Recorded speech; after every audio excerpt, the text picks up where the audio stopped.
Hello everyone, कैसे हो आप सब। मैं हूं गौरव काबरा। एक बार फिर से आप सबका बहुत बहुत स्वागत है हमारे यूट्यूब चैनल पे।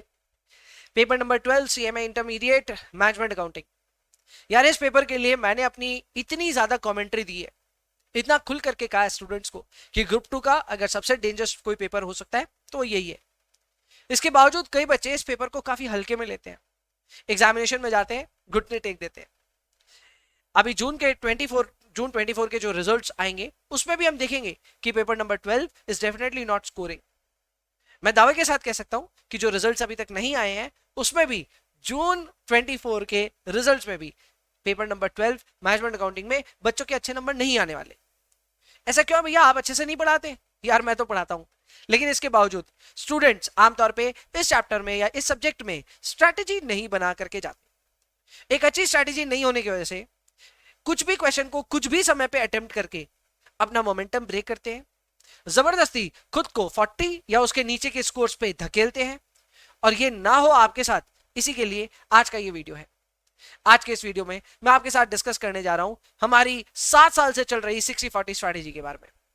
ये एक सिंपल स्ट्रैटेजी है जो कि सिर्फ आपको ये एक तरीका बताती है कि किस तरह आप अपने पूरे पेपर को 60 और 40 के दो पैरामीटर्स में बांटे। क्यों आपको 40 के पैरामीटर पे या 40 के कैटेगरी पे ज्यादा ध्यान देना चाहिए, 40 मार्क्स के पेपर पे ज्यादा ध्यान देना चाहिए, और 60 मार्क्स के पेपर के लिए ज्यादा टेंशन नहीं लेना चाहिए। आप इतना सा काम करोगे तो आप पाओगे कि आप बहुत ही कंफर्टेबल सिचुएशन में पहुंच जाओगे विद इन द एग्जाम। और हो सकता है कि आप पास तो यहां होंगे ही, लेकिन इसके साथ में आप 60 या उससे ज्यादा भी स्कोर कर पाए। कि होगा कैसे, इसी के लिए आज की स्ट्रैटेजी को हम अच्छे से डिस्कस करेंगे। गोज विदाउट सेइंग, जैसे मैंने पेपर नंबर 8 और पेपर नंबर 11 के लिए इस 60-40 स्ट्रैटेजी को अच्छे से समझाया है, वैसे ही आज भी समझाऊंगा, जिसमें मैनेजमेंट अकाउंटिंग को कैसे अटेम्प्ट करना है एग्जाम में, वो भी आपके साथ डिस्कस करूंगा। ये सारे वीडियोस स्ट्रैटेजिक वीडियोस हैं और ये एक ट्रेजर से कम नहीं है।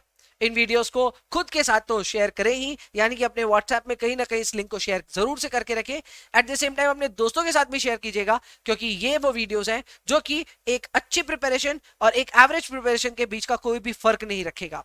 एक एवरेज प्रिपरेशन वाला बच्चा भी इस पूरे पेपर में बहुत अच्छा स्कोर कर पाएगा, वो सिर्फ इस स्ट्रैटेजी की बदौलत हो सकता है। कैसे होगा, आइए डिस्कस करते हैं। तो देखो, इस कैटेगरी में ना अपने करते क्या, एक बार वो समझा देता हूं। बहुत ही सिंपल सा हिसाब किताब है। अपने को 100 मार्क्स एग्जाम में अटेम्प्ट करना है, करेक्ट? तो आउट ऑफ 100 मार्क्स हम दो तरह की कैटेगरी डिफाइन करेंगे। एक होगी कैटेगरी 40 और एक होगी कैटेगरी 60। कैटेगरी 40 जो होगी, इसमें वो चैप्टर्स आने चाहिए जिन चैप्टर्स को आपको बेसिकली ना आपने बहुत अच्छी प्रैक्टिस कर रखी है, ठीक है, आपको इजी भी लगते हैं और आप इसमें स्कोर भी कर पाओगे। ये आपके लिए कैटेगरी 40 होनी चाहिए। हम आइडेंटिफाई करेंगे कौन कौन से टॉपिक इसमें आ सकते हैं, डोंट वरी अबाउट दैट। और फिर आती है कैटेगरी 60, जिन चैप्टर्स की अगर एवरेज प्रिपरेशन भी है तो चलता है। हमारा टारगेट क्या होगा पता है? हमारा टारगेट ये होगा कि हम कैटेगरी 40 के जितने भी चैप्टर्स हैं उनको एग्जाम में सबसे पहले उठाएं और पहले 90 मिनट्स में इनको कंप्लीट कर लें। अगर आप इसमें 75 मिनट्स ही लें तो और भी बेहतर है, लेकिन पहले 90 मिनट्स में अगर आपने कैटेगरी 40 को अच्छे से अटेम्प्ट कर लिया और इसमें 30 प्लस स्कोर कर दिया, तो बच्चे एग्जाम में फेल होने की तो प्रोबेबिलिटी खत्म हो जाती है। क्योंकि बाकी 60 की कैटेगरी में आप 10 या उससे ज्यादा तो स्कोर कर ही लोगे। मतलब मैं ये कह रहा हूं कि 60 मार्क्स में से आपको 10 स्कोर करना है। क्या पॉसिबल नहीं होगा? एकदम पॉसिबल होगा। इसके अलावा जो बच्चे बहुत अच्छा स्कोर करें, अब तैयारी अच्छी है, उनके लिए यहाँ पे 30 प्लस स्कोर करना भी कोई बड़ी बात नहीं होगी। 60 में से 30 या उससे ज्यादा लाना अगेन कोई बड़ी बात नहीं होगी। इतना करने पे आप 60 प्लस के टारगेट को भी अचीव कर पाएंगे। सो ये स्ट्रैटेजी पास होने से लेकर के एग्जामिनेशन तक की सब बच्चों की जरूरत को पूरा करता है। और ये और कुछ नहीं, सिर्फ एक कैटेगराइजेशन टेक्निक है। यह आपके नजरिए को बदलने का तरीका है, जिससे आप पूरे पेपर को देख करके भयभीत ना हो, बल्कि पेपर के ऐसे हिस्से को पकड़ो जिस पेपर को आप अटेम्प्ट कर पाओगे, सॉल्व कर पाओगे, स्कोर कर पाओगे। ये कैसे होगा, आइए डिस्कस करते हैं। तो सबसे पहले मैंने तो 60-40 को समझाया कि ये क्या है भाई। तो यहाँ पे ब्रॉड कैटेगरी में दो कैटेगरीज हम बनाएंगे। एक कैटेगरी होगी 40, एक कैटेगरी होगी 60। कैटेगरी 40 में वो चैप्टर्स आएंगे जो इजी है, मैनेजेबल है, स्कोरेबल है। कैटेगरी 60 में बाकी सब आएंगे।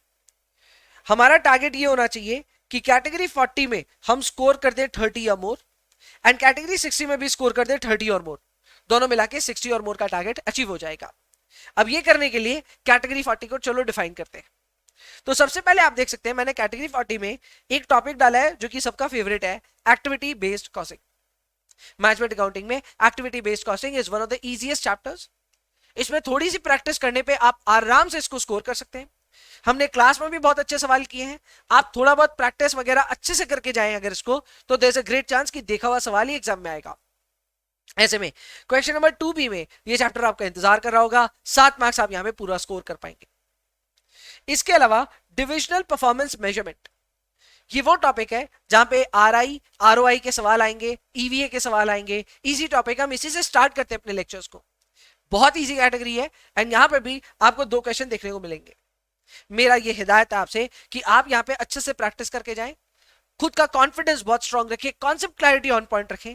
अगर इतना ही कर लोगे तो क्वेश्चन नंबर 7A और क्वेश्चन नंबर 7B आपका इंतजार कर रहा होगा और यहां पे आप 14 नंबर स्कोर कर पाएंगे। इसके अलावा आप डिसीजन थ्योरी बोल करके एक टॉपिक है जहां पे भी अगेन डिसीजन थ्योरी का एक बहुत सिंपल सा सवाल आता है।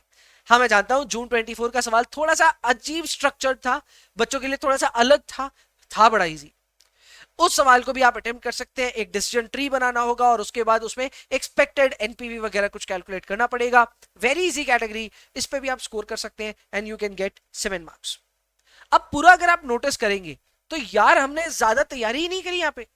मैं आपको सिर्फ 3 चैप्टर्स पे गौर करने के लिए कह रहा हूं, जिसमें पहला चैप्टर क्या है, एक्टिविटी बेस्ड कॉस्टिंग, दूसरा चैप्टर क्या है, डीपीएम, तीसरा चैप्टर क्या है, डिसीजन थ्योरी। अगर आप इन 3 को ही अच्छे से प्रिपेयर कर लें then you are good to prepare for the category number 40। इस कैटेगरी 40 में एक और काम आपको करना होगा और वो है एमसीक्यूज में एटलीस्ट 6 क्वेश्चंस इंश्योर करने होंगे कि आप कर लें। 6 क्वेश्चंस करने पे आप यहां पे 12 नंबर स्कोर कर पाएंगे। हालांकि यहां होते हैं 15 क्वेश्चन, मैं आपके लिए कोई परफॉर्मेंस प्रेशर क्रिएट नहीं कर रहा। मैं ये कह रहा हूं कि एमसीक्यू के लिए हम अलग से तैयारी करेंगे, हम मेहनत करेंगे और वहां सिर्फ 6 क्वेश्चन अगर हम अटेम्प्ट कर लें तो यहां पे 12 नंबर हम आराम से ला सकते हैं। क्या आप इतना कर पाएंगे? सोचिएगा इसके बारे में। मेरे हिसाब से एक बच्चे को इतनी तैयारी को वेरी स्ट्रांग कर देना चाहिए, वेरी वेरी स्ट्रांग। अगर आपने इतने टॉपिक को वेरी स्ट्रांग किया then there is a great chance that you will score really well in your examination. अब यहां अगर आपने फर्स्ट 90 मिनट्स में ये काम कर दिखाया और यहां पे 30+ स्कोर कर दिया तो बच्चे आपको एग्जाम में फेल नहीं करेगा कोई, है ना।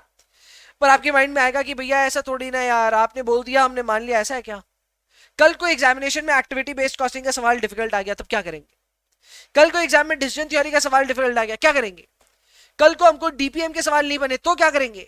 तो मेरे पास बैकअप भी तो है ना यार। मैं आपकी कैटेगरी 40 को फुस नहीं होने दूंगा। मैं जानता हूं कि आप इसको मैनेज कर सकते हैं और ये मैनेज कैसे होगा, आइए इसके बैकअप्स देखते हैं। बैकअप में आता है अपने 2 चैप्टर्स जिनको आप तैयार कर सकते हैं। पहला स्टैंडर्ड। स्टैंडर्ड आई नो बहुत बड़ा टॉपिक है, यहां पे material variance, labour variance, overhead variance, sales variance and reconciliation, बहुत सारे टॉपिक है, बहुत सारे टॉपिक। पर हमारे पास कोई चारा नहीं, आपको इसको तैयार करना पड़ेगा, क्योंकि इसको तैयार अगर आपने ठीक से किया तो फिर आपके पास एक बैकअप प्लान तैयार होता है। जस्ट इन केस आपको ये टफ लग रहा है कि नहीं स्टैंडर्ड बैकअप नहीं हो सकता हमारा, कोई बात नहीं, बजट को बैकअप बनाइए। बजट में ऐसे तो क्वेश्चंस आएंगे 7 और 14 2 नंबर, मतलब 2 क्वेश्चंस, तो टोटल 21 नंबर के क्वेश्चंस आएंगे बजट से। लेकिन फिर भी हम सिर्फ 7 नंबर वाले क्वेश्चन को टारगेट करेंगे। इसमें there is a good chance कि फ्लेक्सिबल बजट का सवाल आएगा या फिर सेल्स बजट का कोई सवाल आ सकता है एंड ये सवाल हमसे बनना चाहिए। ये पेपर नंबर 8 में भी हमने प्रैक्टिस किया होगा और वहां पे भी हमने कैटेगरी 40 के बैकअप में डाला हुआ है, तो उतना आप शायद 40 के बैकअप में नहीं, कैटेगरी 40 में ही है, तो इतना तो आप कर सकते हैं। पेपर नंबर 8 अगर साथ साथ तैयार करें तो ये भी तैयार हो ही जाएगा। इसको तैयार कीजिए, ये भी आपके लिए एक सॉलिड बैकअप बन जाएगा। बस प्रॉब्लम यही है ऑब्वियसली ये पेपर हार्ड है, तो इसका जो बैकअप है ना वो इतने इजी चैप्टर्स नहीं है। यही एफएम वाले पेपर में backup is very easy. Backup के चैप्टर्स कौन कौन से हैं? डिविडेंड, लेवरेज जैसे टॉपिक्स। तो जाहिर सी बात है वहां बैकअप इज इजी, यहां बैकअप टफ है, इसीलिए तो ये पेपर टफ है। इतने अगर आपने चैप्टर्स को तैयार कर लिया और एग्जामिनेशन में अच्छे पर्सपेक्टिव के साथ अगर बैठे, पहले 90 मिनट्स पे फोकस करके बिना ध्यान दिए इधर उधर इन्हीं को अटेम्प्ट करते गए तो आप पास हो सकते हैं। अब कौन कौन से चैप्टर्स है जिस पे आपने एकदम गौर नहीं किया होगा पहले 90 मिनट में? तो भाई इसमें चैप्टर्स आते हैं लाइक बजट का बड़ा वाला। सोचो 14 नंबर का एक सवाल है पेपर में, उसको बिना देखे आप पास हो सकते हो पेपर को। क्या होता है ना, इन बड़े सवालों में ही टेंशन होता है। बजट हमें पसंद बड़ा है पर सवाल देख के ऐसा लगता है अरे ये हमसे बनेगा कि नहीं बनेगा, तो उसको देखना ही क्यों है? पहले उन एरियाज को कवर कीजिए जो एरियाज आपसे अच्छे से हो जाएंगे। तो प्लीज बजट हमें पता है सबको अच्छे से तैयार किया हुआ है, बट फिर भी उसको मत देखना पहले 90 मिनट्स में। पहले 90 मिनट्स में फोकस रहना चाहिए ऑन कैटेगरी नंबर 40। इसके अलावा आप मार्जिनल कॉस्टिंग के भी जो जितने भी क्वेश्चंस हैं उन पे फिलहाल गौर ना करें। यहां पे भी आप देख सकते हैं क्वेश्चन नंबर 3 आएगा 14 नंबर का, क्वेश्चन नंबर 4 भी आएंगे 7-7 नंबर के। मुझे पता है मार्जिनल आपको पसंद है, मुझे पता है मार्जिनल में आपने मेहनत करी है, लेकिन फिर भी सोचो इसको पूरे को मैंने कैटेगरी 60 में डाला हुआ है, कल को कहीं घुमाया तो, कल को कहीं फंस गए तो लो जी सबको उठा के कैटेगरी 60 में डाला। बेसिकली मेरा ये कहना है कि इस पूरे पेपर में मार्जिनल कॉस्टिंग के सवाल को बिना बनाए भी आप पेपर में पास हो सकते हैं। कैटेगराइजेशन अच्छे से कीजिए, कैटेगरी 40 में अच्छे से सवालों को इंक्लूड कीजिए।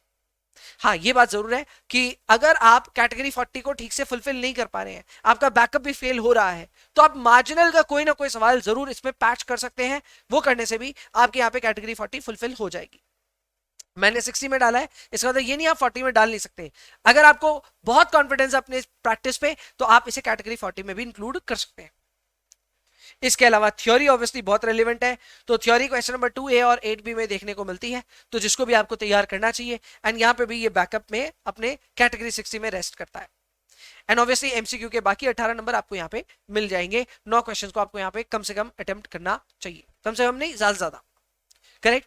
तो ये आपके लिए कैटेगरी 60, जिसमें अगेन मैंने कई टॉपिक्स को यहाँ पे रखा है, जैसे कि बजट है, बड़ा वाला सवाल यहीं पे रख दिया, मार्जिनल के सारे ही सवालों को यहीं रख दिया, थ्योरी पूरी की पूरी यहीं रख दी।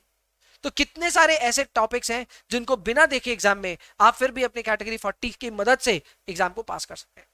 ये करने के लिए एक माइंडसेट की दरकार है। ये करने के लिए पेपर में पहले से अंदाजा होना चाहिए कि कौन कौन से क्वेश्चंस को हम टारगेट करेंगे। आमतौर पे बच्चे इन सब चीजों पे फोकस नहीं करते, बोलते हैं क्लास अच्छे से किया, प्रैक्टिस अच्छे से किया, एग्जाम भी अच्छा जाएगा। नहीं जाता, पता है क्यों? क्योंकि हम एग्जाम से पहले एग्जाम के बारे में नहीं सोचते। अब वक्त आ गया है कि हम स्ट्रैटेजिकली खुद को तैयार करें। हम ये जरूर से इंश्योर करें कि पहले हम कौन कौन से क्वेश्चंस को टारगेट करने वाले हैं। एंड ये ठीक वैसा ही है कि सामने श्रीलंका की टीम बैटिंग कर रही है या बॉलिंग कर रही है, आप रोहित शर्मा हो, आपने टारगेट कर रखा है पहले से कि इस बॉलर को मैं पीटूंगा। करेक्ट। ये तैयारी करनी बहुत जरूरी है, क्योंकि ऐसे में हुआ कि आप बहुत अच्छे बॉलर की तरफ अगर हाथ पैर मारने चालू किए तो क्या पता आउट ही हो जाए। करेक्ट। सो अच्छे बॉलर को इज्जत दीजिए और बुरे बॉलर की पिटाई कीजिए। ये पहले से सोच के जाइए, तभी जाकर के आप मैचेस जीतेंगे। ये एनालॉजी के साथ, एक क्रिकेट एनालॉजी के साथ में मैं आपको छोड़े जा रहा हूं with a very strong disclaimer कि भाई जितना भी मैं आपको बता रहा हूं इन सब चीज में ध्यान रखना कि मैं सिलेक्टिव स्टडी को प्रमोट नहीं कर रहा हूं। मैं यहाँ पे ये समझा रहा हूं कि भाई कैसे आपको क्वेश्चन पेपर को अटेम्प्ट करना है। मैं आपको कैटेगराइजेशन अच्छे से बता रहा हूं कि किस तरह अपना पर्सपेक्टिव डेवलप करें, किन चैप्टर्स को पहले करें, किन को बाद में करें, सब समझा रहा हूं। लेकिन इसका मतलब ये कतई नहीं है कि मैं आपको सिलेक्टिव स्टडी करने के लिए प्रमोट कर रहा हूं। सो प्लीज तैयारी अच्छे से करें, स्ट्रैटेजी को ध्यान में रखें और उस हिसाब से अपने पेपर को अच्छे से अटेम्प्ट करें। कोई भी आपके क्वेश्चंस होंगे तो कमेंट बॉक्स में डाल देना। बाद बाकी वीडियो अच्छा लगा होगा तो दोस्तों के साथ शेयर करना, लाइक करना, चैनल को सब्सक्राइब नहीं किया तो वो भी करना। I'll see you in the next one. Bye bye.